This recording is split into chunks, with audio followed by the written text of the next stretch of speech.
নমস্কার, আজকে আপনাদের সাথে শেয়ার করব তেলকইয়ের রেসিপি। আশা করছি রেসিপিটি আপনাদের ভালো লাগবে। চলুন রেসিপিটি দেখে নেওয়া যাক। এর জন্য একটি কড়াইতে পরিমাণ মতো তেল দিয়ে একে একে কই মাছগুলো দিয়ে দিতে হবে।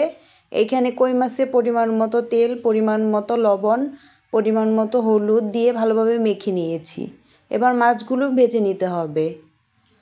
এক পাশ 15 সেকেন্ড আরেক পাশ 15 সেকেন্ড করে মাছগুলো ভেজে তুলে নিতে হবে। খুব বেশি কড়া করে মাছগুলো ভাজা যাবে না। মাছগুলো তুলে নিয়ে ওই তেলেই দিয়ে দিতে হবে পরিমাণ মতো কালো জিরা ফোড়ন, 1 কাপ পরিমাণ পেঁয়াজ বাটা। ভালোভাবে তেলের সাথে মিশিয়ে নিয়ে এর উপর দিয়ে দিতে হবে 1 চা চামচ পরিমাণ আদা রসুনের পেস্ট। কাঁচা গন্ধ যাওয়া পর্যন্ত একটু ভেজে নিতে হবে।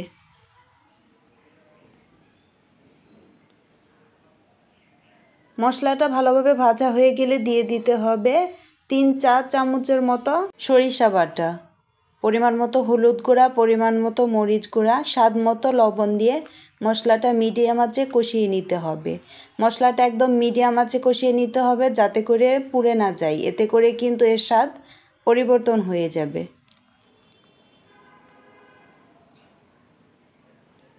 ভিডিওটি যদি ভালো লেগে যায় একটি লাইক দিতে ভুলবেন না। এরকম আরও সহজ রেসিপি পেতে চাইলে চ্যানেলটি সাবস্ক্রাইব করে দিতে পারেন। তেলটা ভেসে উঠেছে, এখন কিন্তু মশলা কষানো হয়ে গেছে। এখন ভেজে রাখা কই মাছগুলো দিয়ে ভালোভাবে 1 মিনিটের মতো আবারও কষিয়ে নিতে হবে।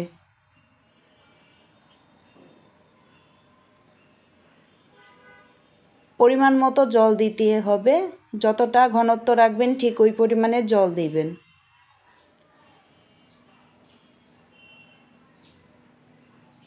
এবার বাকি রান্নাটা করে নিতে হবে। এখানে ফ্লেভারের জন্য 3টি কাঁচামরিচ দিয়ে দিচ্ছি। রান্নাটা কিন্তু প্রায় হয়ে এসেছে। যখন উপর থেকে এরকম তেল ভেসে উঠবে বুঝে নিতে হবে রান্নাটা হয়ে গেছে।